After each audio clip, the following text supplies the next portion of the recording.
గౌరవ ముఖ్యమంత్రి శ్రీ చంద్రబాబు నాయుడు గారి అధ్యక్షతన ఈరోజు జరిగిన కేబినెట్ సమావేశంలో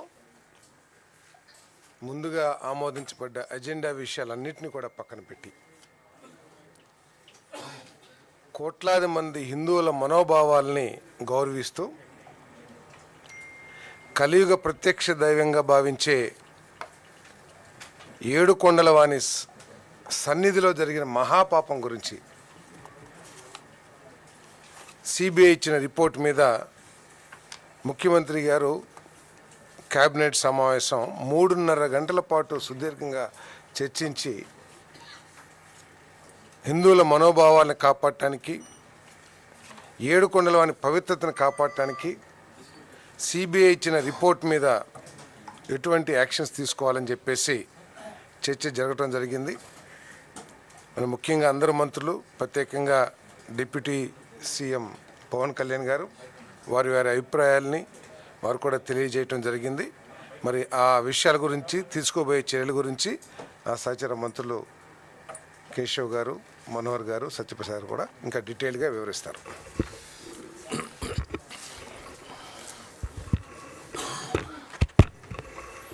అందరికీ నమస్కారం. ఈరోజు జరిగినటువంటి కేబినెట్ సమావేశం మొత్తం కూడా తిరుమల తిరుపతి దేవస్థానం ప్రసాదంలో ఉపయోగించేటువంటి లడ్డూ ప్రసాదంలో ఉపయోగించేటువంటి నెయ్యిలో జరిగినటువంటి కల్తీలు, అవశేషాల గురించి సిట్ ఒక నివేదిక ప్రభుత్వానికి పంపింది. ఇందులో 2 ఉన్నాయి. ఒకటి ఛార్జ్షీట్, రెండవది ప్రభుత్వానికి సపరేట్గా ఒక లేఖ రాసింది, 11 పేజీల లేఖ. అది మీకు ఇవ్వడం జరుగుతుంది. దాంతోపాటు తిరుమల తిరుపతి దేవస్థానం వారికి భవిష్యత్తులో చేపట్టాల్సినటువంటి రిఫార్మ్, స్ట్రెంగ్థనింగ్ చేసేటువంటి మెకానిజం మీద వాళ్ళకు వచ్చినటువంటి సలహాలు, వాటిని ఇవ్వడం జరిగింది. ఛార్జ్షీట్ అనేటువంటిది కోర్టులో ఫైల్ చేయబడింది. కోర్టు అధికారికంగా దాన్ని ఇంతవరకు కాగ్నిజెన్స్లోకి తీసుకున్నట్టు మనకు తెలియరాలేదు. కాగ్నిజెన్స్లోకి తీసుకున్న తర్వాత, నంబర్ అయిన తర్వాత మాత్రమే మాకు అధికారికంగా ఛార్జ్షీట్ అనేటువంటిది ప్రభుత్వానికి కానీ అందులో ఉన్నటువంటి కక్షిదారులకు కానీ దొరుకుతుంది.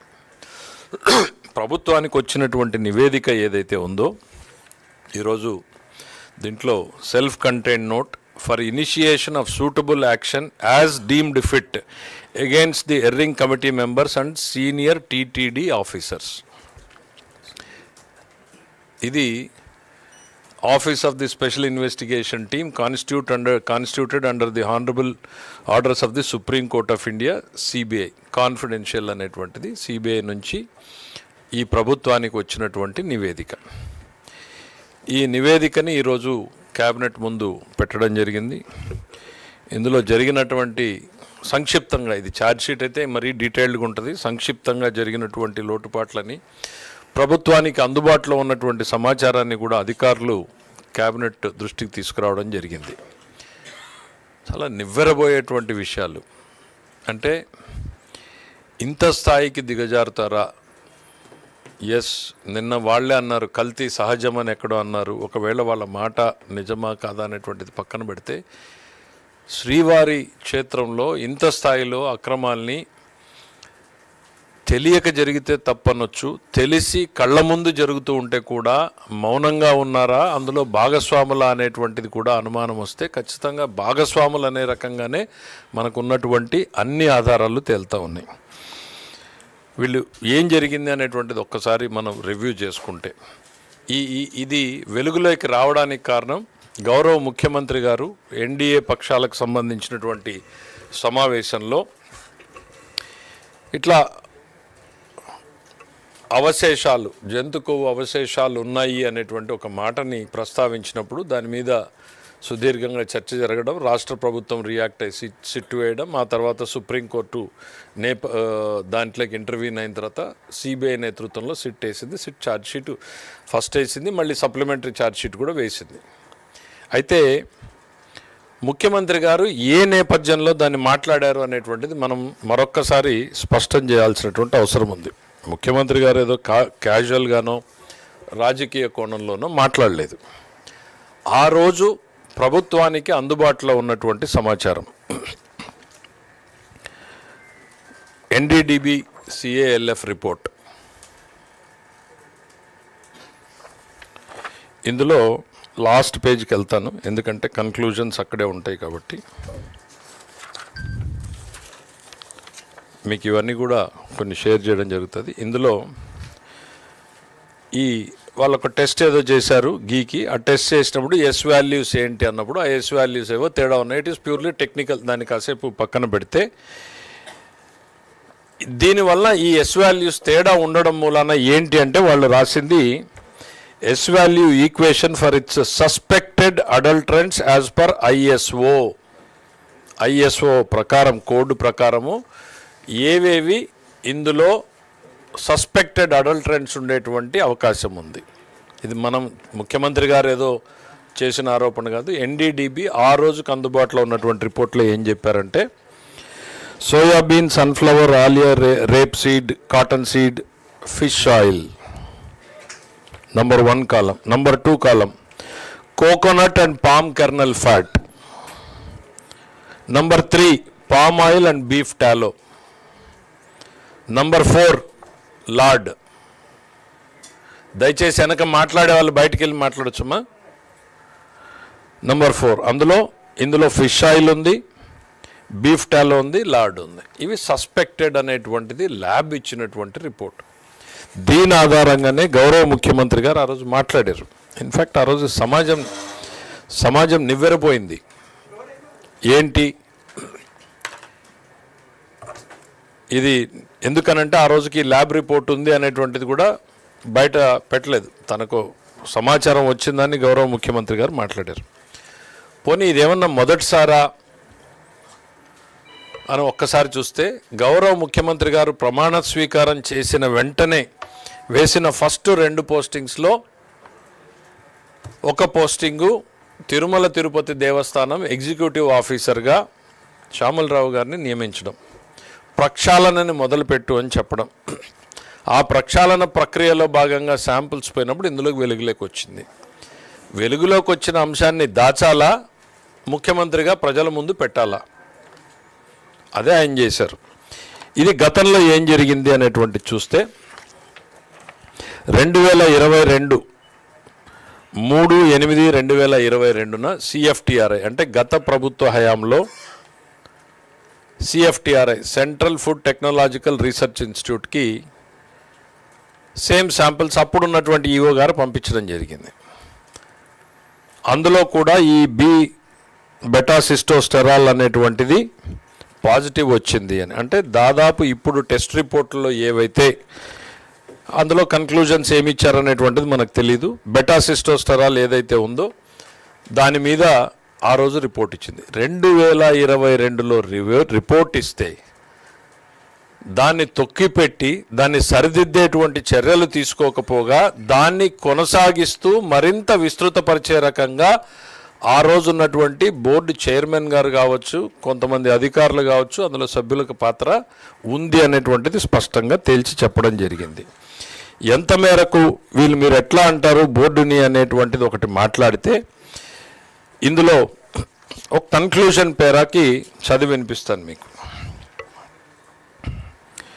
కన్క్లూజన్ పేరాలో ఏం చెప్పారు అనంటే, కన్క్లూజన్ పేరాలకు వచ్చే ముందు ఎందుకు బోర్డుని మీరు అనుమానిస్తున్నారు అనంటే, గతంలో చంద్రబాబు నాయుడు గారి హయాంలో ఆ రోజు ఉన్నటువంటి పాలకపక్షం బోండా ఉమామహేశ్వరరావు గారు వీళ్ళందరూ కమిటీ సభ్యులుగా నెయ్యి పర్చేజ్ కమిటీలో ప్రొక్యూర్మెంట్ని మనం జాగ్రత్తగా చేయాలి అనేటువంటి ఉద్దేశంతో అప్పటికున్నటువంటి నిబంధనల్ని మరింత కఠినతరం చేశారు. ఏమన్నారు, నెయ్యి కావాలంటే పాలు కావాలి, సో కనీసం మన రిక్వైర్మెంట్ ప్రకారం నెయ్యి కావాలి అని అంటే 4 లక్షల లీటర్ల ప్రొక్యూర్మెంట్ చేసేటువంటి సంస్థ అయ్యి ఉండాలి. దానికి సైంటిఫిక్ క్యాలిక్యులేషన్ ఉంది, 4 లక్షలు ఎందుకు వచ్చారనేది అది చాలా డీటెయిల్డ్గా రిపోర్ట్లో ఉంది. తర్వాత కనీసం 3 సంవత్సరాలు డైరీ యాక్టివిటీలో ఉండాలి అని ఉంది.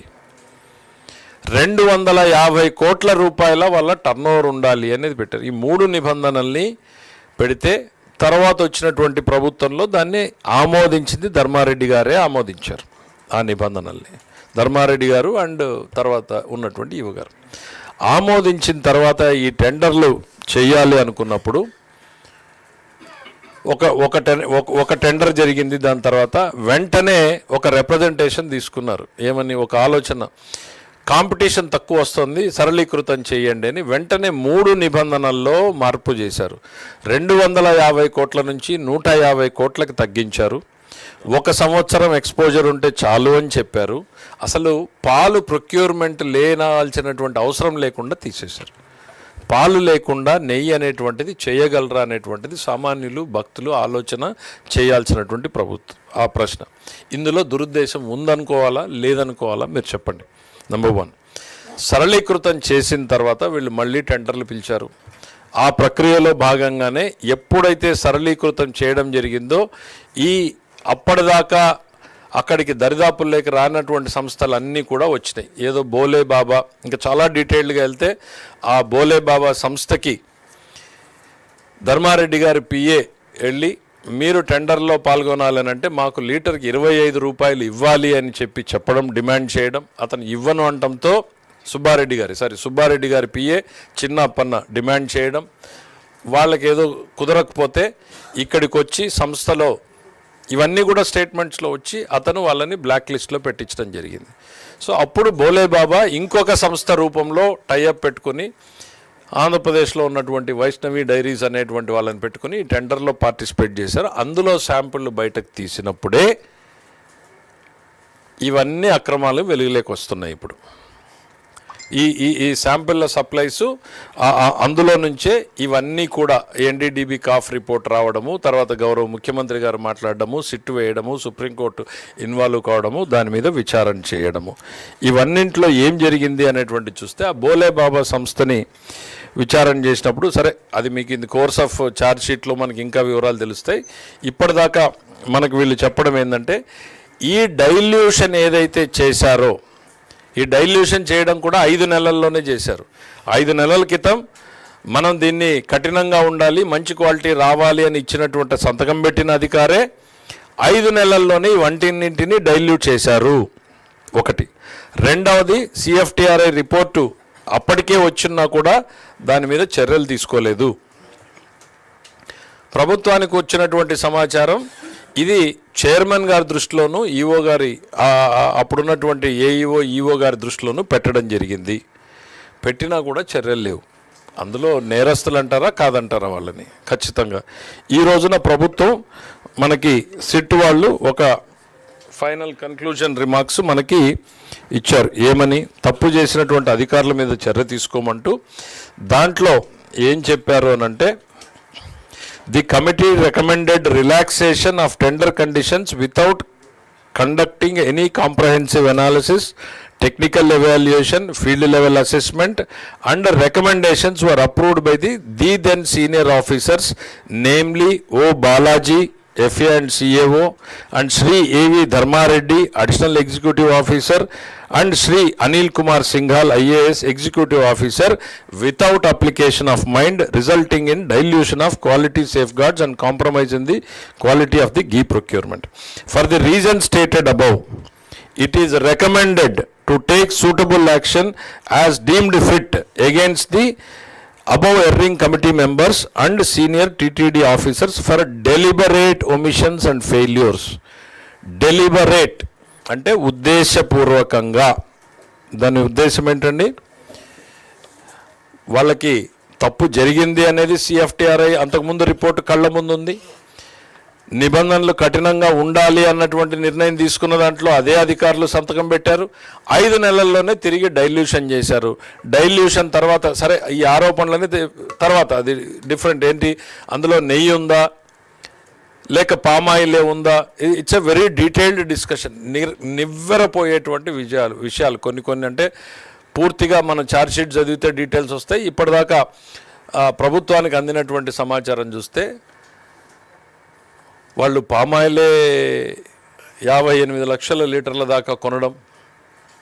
కెమికల్స్ ఏంటా కెమికల్స్? ఈ ల్యాబ్ రిపోర్ట్ని ఆల్టర్ చేయాలి అని అంటే ఆ ఏ వాల్యూస్ని యాడ్ చేయడానికి ఏ కెమికల్ వేస్తే అందులో ఆ వాల్యూస్ పెరుగుతాయని కెమికల్స్ కలపడం, కలరింగ్ ఏజెంట్స్, ఫ్లేవరింగ్ ఏజెంట్స్, ఇవన్నీ ఒకవైపు టెండర్ని డైల్యూట్ చేశారు. రెండో వైపు వాడితో నెగోషియేట్ చేశారు. నెగోషియేషన్ కుదరకపోతే ఇంకొక కంపెనీ రూపంలోకి వచ్చారు. Then submission of fake documents, మొత్తం ఫేక్ డాక్యుమెంట్సే. 3 ఏళ్ళని 1 సంవత్సరం చేస్తే ఆ 1 సంవత్సరం కూడా ఆ సంస్థ డైరీ యాక్టివిటీ చేయాలి. వైష్ణవి డైరీ అనేటువంటిది మొత్తం ఫేక్ డాక్యుమెంట్స్ పెట్టారు. ఫేక్ డాక్యుమెంట్స్ పెట్టి టెండర్లోకి వచ్చారు. అంటే తమ కళ్ళ ముందు జరుగుతున్నటువంటి దాన్ని అడ్డుకోకపోవడాన్ని, తెలియకపోతే తప్పు, తెలిస్తే నేరంలో భాగస్వామ్యమే. ఖచ్చితంగా ఇందులో ఉన్నటువంటి వ్యక్తులందరూ ఇప్పుడు ఏవైతే రిపోర్ట్లో పొందుపరిచారో వీళ్ళందరూ కూడా ఆ నేరంలో భాగస్వాములుగానే మేము పరిగణిస్తున్నాం యాజ్ ఆన్ టుడే. ఛార్జ్షీట్లో వాళ్ళని నేరస్తులుగా పరిగణించారా లేదా? పరిగణించకపోతే ఎస్, ఏం చేయాలి భవిష్యత్తులో? ప్రభుత్వమా లేకపోతే తిరుమల తిరుపతి దేవస్థానమా భక్తుల, ఇదిగో ఇన్వెస్టిగేషన్లో మీరు మిస్ అయ్యారా, ఇదిగో ఒకవైపు మీరు తప్పు చేశారు, ఇదిగో ఈ నేరం జరిగింది అంటూనే అందులో నేరస్తులుగా చేర్చలేదా, చేర్చారా?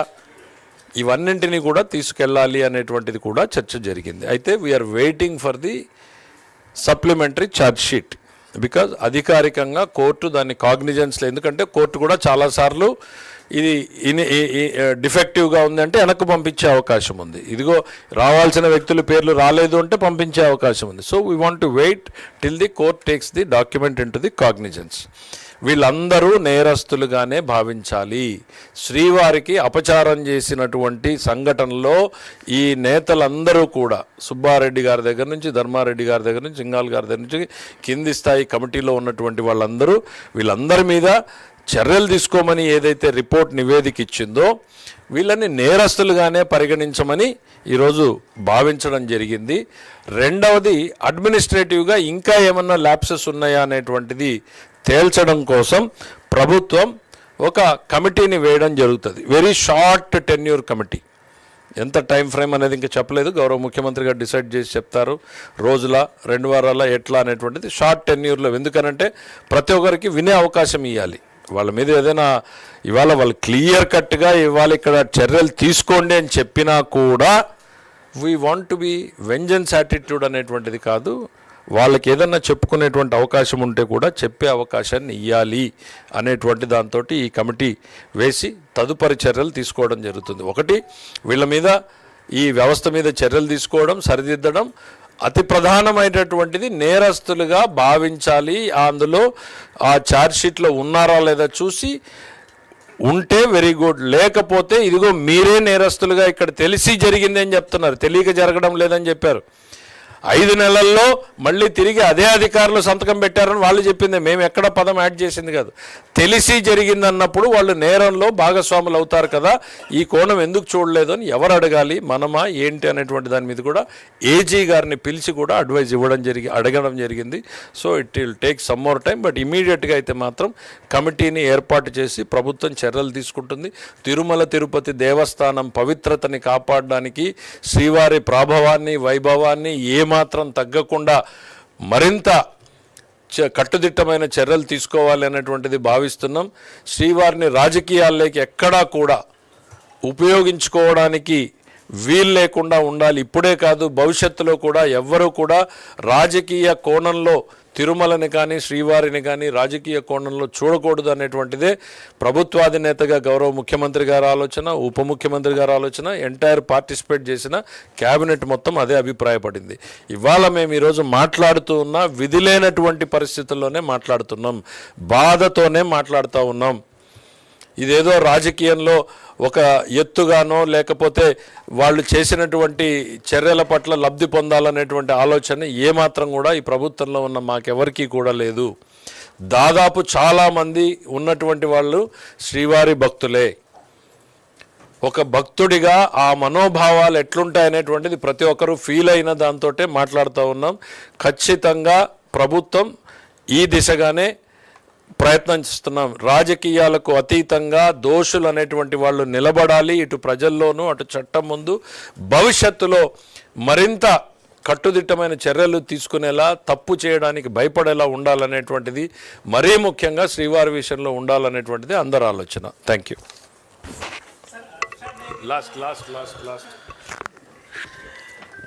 ఈరోజు జరిగిన క్యాబినెట్ సమావేశంలో గౌరవ ముఖ్యమంత్రి గారు అందించిన సమాచారం, అదేవిధంగా ఈ సమస్య పైన గౌరవ ఉప ముఖ్యమంత్రి గారు పవన్ కళ్యాణ్ గారు రాష్ట్ర వ్యాప్తంగా భక్తులకు తెలిపే విధంగా మనం అందరం కూడా కలిసికట్టుగా ప్రజల్లోకి తీసుకెళ్ళాలి. ఈ అంశం పైన ధర్మాన్ని కాపాడాలి, దేవాలయాల పవిత్రత కాపాడాలి. అంతిమంగా ఇది రాజకీయ కోణం నుంచి కావాలని కొంతమంది దుర్మార్గంగా వ్యవహరిస్తున్నా కూడా ప్రతిఘటించే బాధ్యత కూడా మనపైనే ఉందనే విషయం ఆయన పదే పదే ప్రస్తావించారు. ఇక్కడ వెంకటేశ్వర స్వామి భక్తుల సెంటిమెంట్స్తో ముడిపడిన అంశం. ఇప్పుడే సోదరులు కేశవ్ గారు చెప్పినట్టు ఎక్కడా కక్ష సాధింపు లేకుండా పారదర్శకంగా చేసే కార్యక్రమం 100% ప్రజలకి తెలపాలనే ఉద్దేశంతో ఈరోజు ఇంత సుదీర్ఘంగా 3.5 గంటల సేపు క్యాబినెట్ సమావేశం జరిగినప్పుడు మధ్యలో గౌరవ అడ్వకేట్ జనరల్ గారిని కూడా ఆహ్వానించి ఆయన సలహా కూడా తీసుకుంటే ఉత్తమంగా ఉంటుందన్నప్పుడు క్యాబినెట్లో ఆయన్ని కూడా ప్రత్యేకంగా ఈరోజు ఆహ్వానించి సమాచారం వాస్తవాలు ఏంటి, ఏ విధంగా ప్రొసీడ్ అవ్వాలనే విషయం పైన చాలా కూలంకషంగా చర్చించాం. ఎప్పుడైతే ఎన్డీడీబీ రిపోర్ట్ ఆధారం చేసుకుని జరిగిన వాస్తవాలు మనం కప్పిపుచ్చకుండా నిజాయితీగా ప్రజల్లోకి వెళ్ళాలని ముఖ్యమంత్రి గారు భావించారో, ప్రభుత్వం తరఫున మీ అందరం కూడా కూటమిలో భాగంగా 100% ఏకీభవించి శ్రీవారి భక్తుల మనోభావాలు ఏనాడు కూడా దెబ్బతినకూడదు, వీళ్ళు భక్తుల మనోభావాలతో ఆడుకున్నారనే విషయం తీసుకెళ్ళాం. ఈరోజు క్యాబినెట్లో చర్చకు వచ్చిన అనేక అంశాలు నిజంగా చాలామందిని ఆశ్చర్యపరిచినాయి. సహచర మంత్రులందరూ కూడా ఈ విధంగా వాళ్ళు చేసిన తప్పుల్ని ప్రజల పక్షాన మేము మాట్లాడుతున్నప్పుడు, భక్తుల పక్షాన మేము మాట్లాడుతున్నప్పుడు ఎదురు దాడికి దిగి రాష్ట్రంలో ఏదో విధంగా సమస్యలు సృష్టించడానికి చూస్తున్న ఆ పార్టీ. కాబట్టి ప్రభుత్వం నుంచి గౌరవ ముఖ్యమంత్రి గారు, అదేవిధంగా గౌరవ ఉప ముఖ్యమంత్రి గారు చాలా స్పష్టంగా ఈ అంశం పైన కూలంకుషంగా చర్చించి ఫేజ్ బై ఫేజ్ మనం ప్రజల్లోకి ఎట్టి పరిస్థితుల్లో కూడా వీళ్ళు చేసిన ఈ దుర్మార్గాల్ని ఎక్స్పోజ్ చేయాల్సిన బాధ్యత మన పైన ఉంది. ఒక చిన్న ఉదాహరణ మీకు చెప్తాను. ఎప్పుడైతే రిపోర్ట్ వచ్చిందో 2022లో అది మొట్టమొదటిసారి రిపోర్ట్ వచ్చింది. రిపోర్ట్ వచ్చిన తర్వాత ఏనాడు కూడా వాళ్ళు మరొకసారి ఆ ఘీ శాంపిల్స్ని టెస్ట్కి పంపించలేదు. ఎందుకంటే అసలు ఒక చుక్క ఘీ కూడా లేదా ఘీలో, చుక్క నెయ్యి కూడా లేని ఆ నెయ్యిని వీళ్ళు ఎవరికి పంపిస్తారు శాంపిల్స్కి? ఏనాడు కూడా పంపించలేదు. అదే మన కూటమి ప్రభుత్వం వచ్చిన తర్వాత ఇప్పటి వరకు దాదాపు 12 నుంచి 15 సార్లు ఈ ల్యాబ్ టెస్టింగ్కి పంపించి ఎప్పటికప్పుడు నాణ్యత లోపం లేకుండా ఉండే విధంగా జాగ్రత్తలు తీసుకుంటున్నాం. దయచేసి ఈ ప్రయత్నం భక్తులందరికీ కూడా ఏ విధంగా వీళ్ళు మన సెంటిమెంట్స్తో ఆడుకుని ఆ పవిత్రతని కాపాడే విషయంలో ఎంత కాంప్రమైజ్ అయిపోయారో తెలిసే విధంగా మీ అందరం చేస్తున్న ప్రయత్నం, దానికి ప్రతి ఒక్కరూ అర్థం చేసుకుంటారని, అదేవిధంగా రాబోయే రోజుల్లో ఈ పారదర్శకంగా చేసే ఈ ప్రక్రియలో ఎవరు ఎటువంటి తప్పులు చేసినా కూడా కఠినంగా వాళ్ళపైన చర్యలు తీసుకోవాల్సిన అవసరం, బాధ్యత కూడా ఉంది. కాబట్టి రాష్ట్ర కేబినెట్ ఈ రోజున ఆ విధంగా గౌరవ ముఖ్యమంత్రి గారి నేతృత్వంలో ఆ నిర్ణయాలు తీసుకుని ముందుకెళ్ళాం.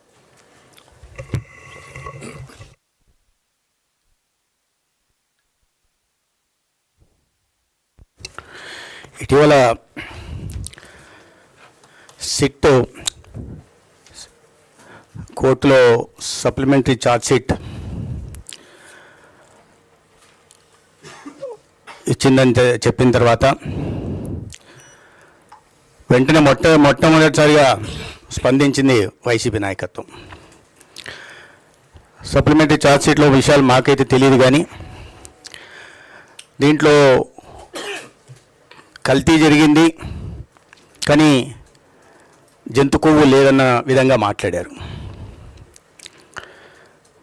అంటే కల్తీ జరిగిందన్న విషయాన్ని ఒప్పుకుంటున్నారు. చంద్రబాబు నాయుడు గారు అప్పుడు ఎన్డీడీబీ రిపోర్ట్ని ఆధారంగా చేసుకొని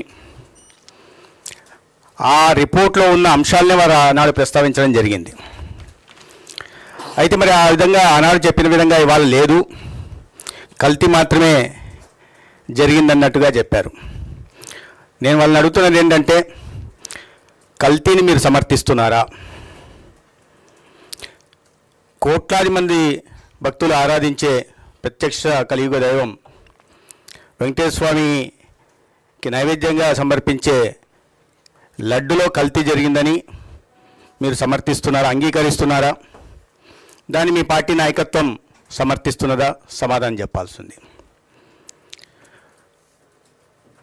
అదే సమయంలో అనేక పత్రికల్లో వార్తలు కూడా వచ్చాయి. మొత్తం సరఫరా చేసిన నెయ్యిలో అసలు నెయ్యే లేదనే విషయం కూడా చెప్పడం జరిగింది. కేవలం పామలిన్ ఆయిల్ కానీ పామాయిల్ కానీ ఇతరత్ర కెమికల్స్ని వాడి నెయ్యిని తయారు చేశారని, దానికి ఇప్పుడే గౌరవ ఆర్థిక శాఖ మంత్రి గారు చెప్పినట్టుగా ఆ వాల్యూ పెంచడం కోసం కెమికల్స్ కూడా వాడినట్టు కూడా వార్తలు వచ్చాయి. అంటే మరి నెయ్యే లేకుండా లడ్డూలు ఎలా తయారు చేశారో కూడా సమాధానం చెప్పాల్సి ఉంది. మామూలుగా మనకి తెలిసినంత వరకు నెయ్యి తయారు చేయాలంటే భగవంతుడు సృష్టి ప్రకారం పాలు రావాలా, పాలతోనే నెయ్యి తయారు చేస్తారని ఎవరికైనా తెలిసిన విషయం. కానీ వాళ్ళ వైఎస్ఆర్సీపీ నాయకత్వం ప్రతిసృష్టి చేయడం, అందరూ దేవుళ్ళుగా తయారైపోయి ప్రతిసృష్టి చేసే ప్రయత్నం చేస్తున్నారు. పాలే లేకుండా నెయ్యిని తయారు చేస్తున్నారంటే ఎంతకు బరితెగిచ్చారో మనం అర్థం చేసుకోవాల్సిన అవసరం ఉంది. మరి ఆ మాట వాస్తవమైనప్పుడు ఈ మాట కూడా వాస్తవం గల సప్లిమెంటరీ ఛార్జ్ షీట్లో సిబిఐ ఏం వేసిందనే విషయం వస్తే దాంట్లో అసలు నెయ్యి ఉందా, చుక్క నెయ్యి ఉందా లేదా అనే విషయం కూడా తెలియాల్సి వస్తుంది. తెలిసినప్పుడు మాత్రం ఖచ్చితంగా బాధ్యత వహించాల్సి అంటూ ఉంటుంది. దీంట్లో ఇది కేవలం అవినీతికి 250 కోట్ల ఇవన్నీ చేయడానికి ప్రధాన కారణం ఏంటంటే దీంట్లో అవినీతి. 250 కోట్ల అవినీతికి పాల్పడే క్రమంలో ప్రపంచవ్యాప్తంగా ఉంటున్న కోట్లాది మంది ప్రజల మనోభావాల్ని దెబ్బతీసే ప్రయత్నం చేశారు. తర్వాత ఈ వాస్తవాలు బయటపడుతున్న క్రమంలో ఇది భక్తుల మనోభావాలతో ముడిపడిన అంశంగా కాకుండా దాన్ని కూడా రాజకీయ అంశం లాగా చేసి తద్వారా మళ్ళీ వితండవాదం చేస్తూ ప్రజల్లో ఒక కన్ఫ్యూజన్ని క్రియేట్ చేసే పని చేస్తున్నారు. మీరు ఈ పార్టీ చరిత్రను చూస్తే ఏనాడు ఆలయ పవిత్రతను కాపాడే ప్రయత్నం చేయలే విషయం మనకు అర్థమవుతుంది. అనేక అంశాలు దీంట్లో ఉన్నాయి. మీరు గతంలో చూస్తే ఒకసారి చరిత్రలోకి వెళ్తే భగవంతుడు 7 కొండలపైన నెలకొని ఉన్నాడనే విషయం అందరికీ తెలిసిందే. ఏ చిన్న పిల్లోడినైనా అడిగినా చెప్తారు. కానీ 2 కొండలు ఉన్నాయని వితండవాదం చేశారు. దాని తర్వాత కూడా అన్యమత ప్రచారాన్ని ప్రోత్సహించారు. అన్య మతస్థులు ఉద్యోగస్తులుగా ఉండకూడదంటే ఉద్యోగస్తుల్ని చేర్చారు. ఇవన్నీ కూడా ఆలయ పవిత్రతను దెబ్బతీసే ప్రయత్నంలో భాగమే. దాని తర్వాత కూడా 2019-14 మధ్య మనమందరం అతి పవిత్రంగా భావించే బ్రహ్మోత్సవాల సందర్భంగా పాటించాల్సిన సంప్రదాయాల్ని ఆనాడు ముఖ్యమంత్రిగా ఉన్న వ్యక్తి పాటించలేదు. అన్యమతస్థులు దర్శనానికి వెళ్ళాలంటే ఖచ్చితంగా డిక్లరేషన్ చెయ్యాలి అనే నిబంధన ఉంది. ఆ నిబంధనని ఏనాడు పాటించిన దాఖలాలు లేవు. సాక్షాత్తు దేశానికి ప్రధానమంత్రిగా రాష్ట్రపతిగా పనిచేసిన డాక్టర్ ఏపీజే అబ్దుల్ కలాం గారు దర్శనానికి వచ్చినప్పుడు డిక్లరేషన్ ఇచ్చినప్పుడు అన్యమతస్థుడిగా మరి ఆనాడు ముఖ్యమంత్రిగా ఉంటున్న వ్యక్తి కూడా డిక్లరేషన్ ఇవ్వాల్సింది. ఇచ్చిన దాఖలాలు లేవు. దాని తర్వాత కూడా చూస్తే అనేక అంశాలు ఇప్పుడే CFTRI రిపోర్ట్ గురించి చెప్పారు. 2022 ఆగస్టులో వచ్చిన రిపోర్ట్ని తొక్కిపెట్టేసి ప్రజలకు తెలియనీయకుండా తద్వారా బార్గెనింగ్ పవర్ పెంచుకునే ప్రయత్నం కూడా చేశారు. దాని వెనక ఏం జరిగిందో ఖచ్చితంగా నాయకత్వం చెప్పాల్సి ఉంది. అటువంటి ముఖ్యమైన విషయాన్ని ప్రజల్లోకి ఎందుకు తీసుకెళ్ళలేదు? కల్తీ జరిగిన విషయాన్ని ఎందుకు దాచిపెట్టారు?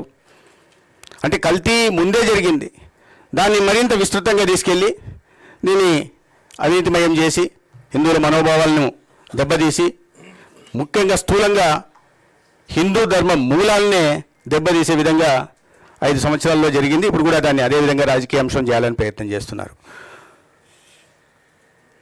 దానికి ముందు ఆనాడు ఈఓగా ఉంటున్న వ్యక్తి food safety standards authority of India ఈ బిటా సిటోస్టెరాల్ ఏదైతే ఉందో ఆ కెమికల్ని కూడా వీటిలో పరీక్షించాలని చెప్పినప్పుడు రాష్ట్రంలో దానికి ఆమోదం తెలిపి తర్వాత ఏ ఉద్దేశంతోనో మరి ఉద్దేశపూర్వకంగానే ఆ కావాల్సిన కంపెనీలకు వాటి నుంచి ఆ సడలింపు ఇవ్వడం జరిగింది, మినహాయించారు.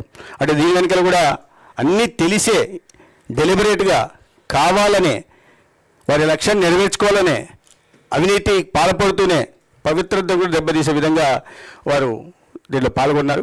అదేవిధంగా అదే సందర్భంలో ఈ సడలింపులు అనేక సడలింపులు చెప్పారు. ఇవాళ 8 లక్షల లీటర్లు సేకరింపు చేసి ఉండాలా, చేయాలి ప్రతిరోజు అని. ఆ సందర్భంలో ఈ దేశంలోనే ప్రతిష్టాత్మకమైన కేఎంఎఫ్ సంస్థ రోజుకు కోటి లీటర్ల పాలను సేకరిస్తుంది. అటువంటి సంస్థను కూడా టెండర్లలో పాల్గొనే అవకాశం లేకుండా చేశారు. మరి ఆ క్రమంలో ఎవరికి తెలియని ఈ బోలేబాబా డైరీని దొడ్డిదారిని తెచ్చారు. ఈ బోలేబాబా డైరీని తెచ్చిన ఆలీబాబా ఎవరో తెలియాల్సి ఉంది ప్రజలకి. ప్రజలు ఇవన్నీ గతంలో జరిగినవన్నీ మీరు చూస్తూ వస్తే ఆ పవిత్రత లేదని తెలుసు. కాబట్టి ఎప్పటికప్పుడు మీరు దాన్ని నిర్వీర్యం చేయాలని చూస్తున్న విషయం తెలుసు. ఈ బోలేబాబా అని తెచ్చిన ఆలీబాబా తెలియాలా, దీని కారణంగా ఆలీబాబాలో ఉంటున్న 40 దొంగలు ఎవరో తెలియాలా. ప్రజలు ఇవి కోరుకుంటున్నారు. గతంలో మీరు పవిత్రను దెబ్బతీసే ప్రయత్నం చేశారు, ఇప్పుడు కూడా చేస్తున్నారు, భవిష్యత్తులో చేయబోతారు. కానీ వాస్తవాలు కూడా ఖచ్చితంగా బయటకు వస్తాయి. అయితే సిబిఐ పంపించిన 11 పేజీల రిపోర్ట్లో అన్ని ఇవాళ చాలా విస్తృతంగా చర్చ జరిగింది. ఏ రకం చర్య చేయాలో, ఏ స్థాయిలో వ్యక్తులైనా కూడా వారిని ఉపేక్షించకూడదు. తర్వాత సప్లిమెంటరీ ఛార్జ్షీట్లో ఏమొచ్చిందనే విషయాన్ని బట్టి ఫర్దర్గా మనం ముందుకు వెళ్ళొచ్చు అనే విషయాన్ని ఇవాళ చర్చించడం జరిగింది. అయితే దీన్ని ఇవాళ వేరే రకంగా తీసుకెళ్లే ప్రయత్నాలు చేస్తూ ఉన్నారు. ప్రజలు గమనిస్తున్నారు. దీని ముందు సమాధానం చెప్పి తర్వాత మీరేమైనా కుట్రలు, కుతంత్రాలు, మోసాలు అలవాటైనవే కాబట్టి వాటిలో పాల్పడాలనుకున్న ముందు వీటికి సమాధానం చెప్పి ప్రజల ముందుకు వస్తే బాగుంటుందని మా ఉద్దేశం.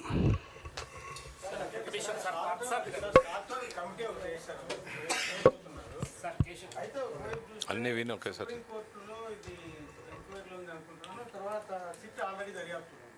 ఓకే, నెక్స్ట్ చెప్తాను. సార్, ఆ రోజు పర్చేస్ కమిటీలో మీరు మెంబర్గా ఉన్నారు, ఎందుకు మీరు అడ్డుకునే ప్రయత్నం చేయలేదు? ఆయన అందరివి ఒకేసారి చెప్తాను. అది కాదు, అందరివి అడిగి అందరికీ ఒకేసారి చెప్పేస్తాను. ఓకే, ఇవాళ no you cannot decide as to answer you. No ఒక్క నిమిషం దయచేసి, let us not get into argument. See multiple ways we want to hear. 2-3 ఒకే ప్రశ్నలు వేస్తే ఒకేసారి చెప్తాం. దయచేసి ఇది సీరియస్ అంశం, చాలా సున్నితమైనటువంటి అంశం.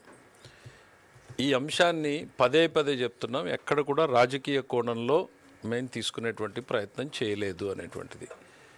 ఇందులో మిత్రులు అడుగుతున్నారు, ఏంటి సుప్రీంకోర్టు ఉంది కదా, సిట్ ఉంది కదా, మరి కమిటీ ఎందుకు అనేది. సుప్రీంకోర్టు తాను స్టేట్ వేసినటువంటి కమిటీలకి మెంబర్స్ని యాడ్ చేసి సిబిఐ నేతృత్వంలో జరగాలి అని చెప్పింది. సిబిఐ నేతృత్వంలో జరిగినటువంటి సిట్ ఛార్జ్ షీట్ని ఫైల్ చేసింది, సప్లిమెంటరీ ఛార్జ్ షీట్ కూడా ఫైల్ చేసింది. దాదాపు సిట్ పర్వ్యూ పూర్తయినట్టుగానే మనం భావించాలి. వాళ్ళకి దెర్ ఇస్ అ ప్రొవిజన్, ఇంకా సప్లిమెంటరీస్ కూడా వేయచ్చు, we cannot rule out. But as on today what we understand is, మాకు ఇంకా లేఖ రాశారు ఇంకోవైపు ప్రభుత్వానికి. అంటే సో అది ఫైనాలిటీకి వచ్చింది, ఛార్జ్ షీట్ అటు వేశారు కాబట్టి ఇటు ప్రభుత్వానికి ఇదిగో బ్రాడ్గా మాకు ఇన్ని తప్పులు కనపడ్డాయి, ఆ తప్పుల్లో మీరు for initiation of suitable action as deemed fit against the erring committee members and senior TTD officers. So ఇది సేమ్ సిట్ దగ్గర నుంచే మాకు వచ్చింది. సో వాళ్ళ మీద చర్యలు తీసుకోండి అనేటువంటిది ఇట్స్ ఎ ఫైనాలిటీ. తప్పు జరిగింది, చర్యలు తీసుకోండి అనేటువంటిది ఫైనాలిటీ. బట్ స్టిల్ ఈ government we want to give an option. మీ మీద ఇట్లా నేరారోపణ వచ్చింది, నిర్ధారించబడింది, సిట్ మీ మీద చర్యలు తీసుకోమనింది, మీరేమైనా చెప్పుకునేది ఉందా అనేటువంటిది ఇది. So there is nothing committee దాంట్లోకి ఇన్వెస్టిగేషన్ ఇంకోటో కాదు. It is a course of natural justice. ఈ ప్రభుత్వం ఎక్కడా కూడా కక్ష సాధింపు ఆలోచనలతోటో చర్యలతోటో లేదు. We are following the due course of natural justice. ఒక్క నిమిషం లేదు, ఇందులో ఆ రోజు ఉన్నటువంటి ఈఓ గారిది, ఏఈఓ గారిది, బాలాజీ అనేటువంటి వ్యక్తిది ఎర్రింగ్ కమిటీ మెంబర్స్ అన్నారు. మేము ఇవాళ చర్చల నేపథ్యంలో వచ్చినటువంటిది ఏం జరిగింది అని అంటే, ఇందులో 2 ప్రధానమైన అంశాలు రిపిటేషన్ చేసినా మళ్ళీ ప్రజలకి అవసరం అనేటువంటి చెప్పడం జరుగుతుంది. ఆ రోజు ఏఈఓగా ఉన్నటువంటి ధర్మారెడ్డి గారే మొదట గత ప్రభుత్వం ఇచ్చిపోయినటువంటి నిబంధనల్ని కఠినతరం చేస్తూ సంతకం పెట్టారు. 5 నెలల్లోనే డైల్యూట్ చేశారు, అంటే తెలిసే డైల్యూట్ చేశారు. ఇది నంబర్ 1. నంబర్ 2, ఈ డైల్యూట్ చేసిన టెండర్స్లో పార్టిసిపేట్ చేసి కొంతమంది సక్సెస్ అయ్యారు. అయిన తర్వాత వాళ్ళు వచ్చి ఇంకొక ఎగ్జామ్షన్ అడిగారు. ఏమని? మాకు ఈ టెస్ట్ పెట్టొద్దండి అని. ఇప్పుడు ఏ టెస్ట్ల గురించి మనం మాట్లాడుతున్నామో, టెండర్ నిబంధనల ప్రకారం ఆ టెస్ట్ కంపల్సరీ అని ఉందో, ఈ టెండర్ నిబంధనలే కాదు, భారతదేశం మొత్తం మీద కూడా మా ఫుడ్ సేఫ్టీ దీని మీద ఉన్నటువంటి నిబంధనల ప్రకారం 2020-21 నుండి కంపల్సరీ డైరీకి ఇది ఉండాలి అని పెట్టిన నిబంధనని, టెండర్లో ఉన్న నిబంధనని, టెండర్ అయిపోయిన తర్వాత ఆ టెండర్లో పార్టిసిపేట్ చేసిన వాళ్ళు ఈ టెండర్లో మాకు ఇది పెట్టొద్దండి అని అంటే ఆ ధర్మారెడ్డి గారు దానికి ఎగ్జంప్షన్ ఇచ్చారు. ఇంకా క్వాలిటీ కంట్రోల్ ఎక్కడుంది? ఏ పరీక్ష అయితే చెయ్యాలో ఒకవైపు నిబంధనలు సడలించారు, మరోవైపు సడలించినటువంటి నిబంధనల తర్వాత మిగిలిపోయినటువంటి ఏకైక అంశంగా ఉన్న పరీక్ష చెయ్యాలి అనేటువంటి అంశాన్ని కూడా మాకు ఎగ్జంప్షన్ ఇమ్మంటే దానికి కూడా ఎగ్జంప్షన్ ఇచ్చారు. సో చాలా స్పష్టంగా నేరపూరితమైనటువంటి కుట్రలో భాగస్వామ్యం కనపడతా ఉంది. కాబట్టి వీళ్ళందరినీ నేరస్తులుగా పరిగణిస్తున్నారా లేదా అనేటువంటిది ఇవాళ క్యాబినెట్లో వచ్చినటువంటి చర్చ. ఇక సుబ్బారెడ్డి గారి గురించి, చైర్మన్ గారి గురించి, ఆయనది 2022లో ఏదైతే సిఎఫ్టిఆర్ఐ రిపోర్ట్ వచ్చిందో ఆ రిపోర్టు వీళ్ళందరి దృష్టికి మరి రావాలి కదా. ఇవాళ ఎట్లా రిపోర్ట్ బయటకు వస్తేనే ప్రభుత్వం స్పందించింది, వీళ్ళెవరూ మాట్లాడలేదు. ప్రభుత్వానికి ఉన్నటువంటి సమాచారం ప్రకారం అది చైర్మన్ గారి దృష్టికి తీసుకెళ్లారని, దాని తర్వాత ఏం జరిగిందో మాకు తెలియదు అనేటువంటిది వచ్చింది. అంటే ప్రాథమికంగా ఏం కనపడుతుంది, ఆ రిపోర్ట్లో తప్పు అనేటువంటిది వచ్చింది, కల్తీ ఉందని, అది చైర్మన్ గారి దృష్టిలో ఉంది అనేటువంటిది ప్రాథమికంగా తెలుస్తోంది. ఇవి సిబిఐ పరిగణలోకి తీసుకుందా లేదా మనకు తెలియదు, ఛార్జ్షీట్ చూస్తే తప్ప తెలియదు. దాని మీద మేము ఇప్పుడు కామెంట్ చేయజాలం. సో ఇది కూడా నేరంలో భాగస్వామ్యమైనటువంటిది ప్రాథమికంగా భావించడం జరుగుతుంది. మేమే కాదు, ఏమాత్రం చదువు రానటువంటి వ్యక్తులకు కూడా అర్థమవుతుంది, కళ్ళెదురుగా ఇన్ని జరుగుతూ ఉంటాయి. సో ఈ నేరస్తులుగా పరిగణిస్తున్నారా లేదా అనేటువంటిది ఛార్జ్షీట్ వచ్చిన తర్వాత చూసి, లేకపోతే చేర్చాలి అని. ఇన్ ది మీన్ టైం వాళ్ళు మాకు ఇచ్చినటువంటి సలహా ప్రకారం ఈ యాక్షన్ ఇనిషియేషన్ కూడా ప్రారంభం చేయడం జరుగుతుంది. ఇవన్నీ కూడా మళ్ళీ రిపీట్ చేస్తాం. ఏ మాత్రం కూడా రాజకీయ కోణం లేదు. చాలా కన్సర్న్ తోటి శ్రీవారి పట్ల ఉన్నటువంటి భయము భక్తితోటి ఈ ప్రభుత్వం పనిచేస్తూ ఉంది. భక్తుల మనోభావాలు, తిరుమల పవిత్రతే లక్ష్యం తప్ప రాజకీయ ప్రయోజనాలు ఇందులో ఏ ఒక్కరం కూడా ఆశించడం లేదు. అది స్పష్టం మరీ చేయదలుచుకుంటున్నాం. అంటే మాకు విచారణ రిపోర్ట్ పూర్తిగా రాలేదు కదా. నో ఇది ఎక్స్ట్రాక్ట్ పంపించారు. Unless we see the charge sheet in total we cannot come to a conclusion. Next, ఇప్పుడు జరుగుతున్న విచారణ అంతా ఎందుకు కలిసిందనా లేకపోతే వేరే పామాయిల్ కలిసి జరిగిందనా? రెండోది, ఈ భోలే బాబా డైరీ అనేది ఫస్ట్ 2018లో టెక్నికల్గా అనుమతించారు అనేది ఎంతవరకు నిజం? ఇది ఒక వ్యక్తి గురించో వ్యక్తుల గురించో కాదు. దయచేసి అందరూ కూడా తెలుసుకోండి. వ్యవస్థ, బ్రిటిష్ పాలకులు కూడా శ్రీవారి వ్యవస్థలోకి చొరపడే ప్రయత్నం చేయలేదు. దయచేసి ఎవరన్నా తెలియకపోతే తెలుసుకునేటువంటి ప్రయత్నం చేయండి. ఎంటైర్ భారతదేశంలో ప్రతి దగ్గర చొరపడినటువంటి బ్రిటిష్ పాలకులు కూడా శ్రీవారి వ్యవస్థలోకి చొరపడే ప్రయత్నం చేయలేదు. ఆనాటికి పాలకుడిగా ఉన్నటువంటి నిజాం కూడా శ్రీవారి వైపు తిరిగి చూసేటువంటి ప్రయత్నం చేయలేదు. ఆలయ విధి విధానాల పట్ల చొరబడేటువంటి ప్రయత్నం చేయలేదు. ఆ తిరుమలకు ఉన్నటువంటి ప్రాధాన్యత అటువంటిది. మాకు ఈరోజు ఒక వ్యక్తి, ఇద్దరు వ్యక్తులు అనేటువంటిది కాదు, ఆ వ్యవస్థలో వస్తున్నటువంటి దాన్ని, ఆ సాంప్రదాయాన్ని, ఆ ప్రాభవాన్ని పునరుద్ధరించాలి అనేటువంటిది మాత్రమే మా కన్సర్న్.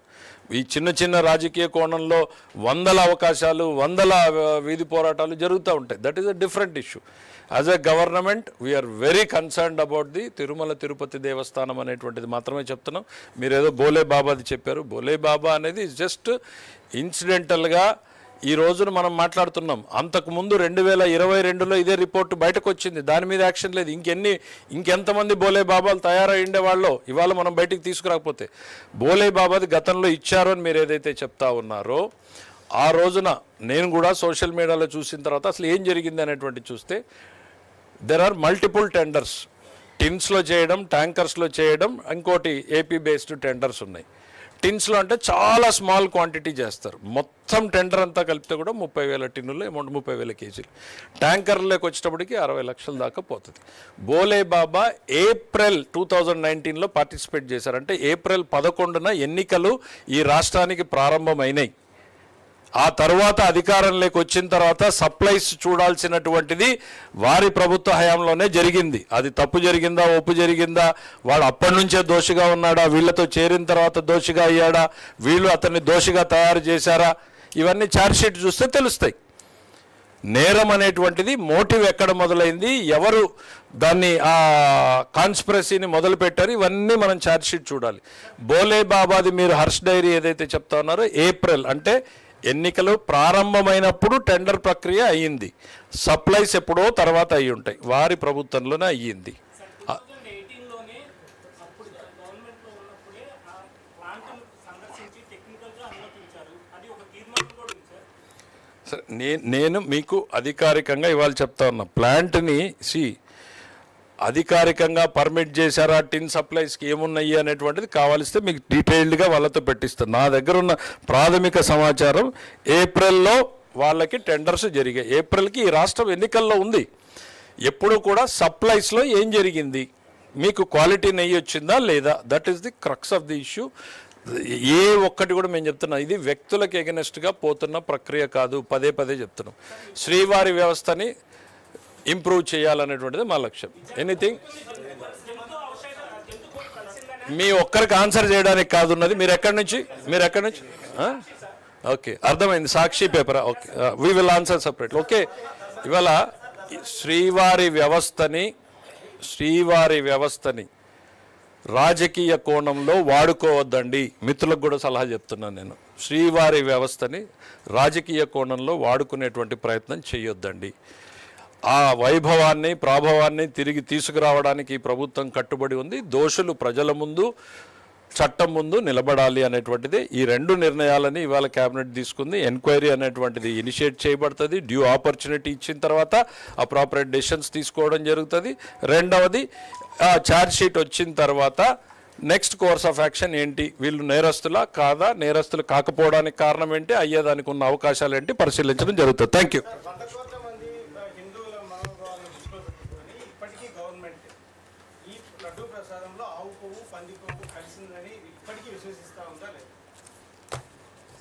హైపోథెటికల్ క్వశ్చన్స్ కాదండి ఇక్కడ మేము మాట్లాడుతున్నది. We are evidence based. మీకు ఎన్డీడీబీ సిఏఎల్ఎఫ్ రిపోర్ట్ చదివి వినిపించాను. ఇది విశ్వాసాలతోటి నమ్మకాలు మాట్లాడడం కాదు. ఎన్డీడీబీ సిఏఎల్ఎఫ్ రిపోర్ట్ గురించి మేము మాట్లాడాం.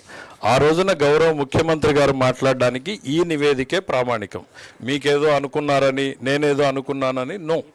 దయచేసి వ్యక్తులుగా మనం ఎన్నన్నా మాట్లాడచ్చు. No government decision, no, this is evidence based. ఆ రోజు గౌరవ ముఖ్యమంత్రి గారు మాట్లాడారు. మాట్లాడిన తర్వాతే ఇన్ని విషయాలు వెలుగులోకి వచ్చినాయి. Right, thank you very much.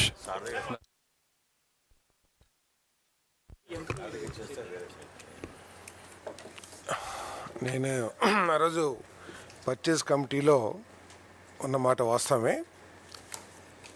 నెయ్యి లేని 20 కోట్ల నేతి లడ్డూలను తయారు చేసి కోట్లాది మంది భక్తులకి పంపిణీ చేసిన మహానుభావులు,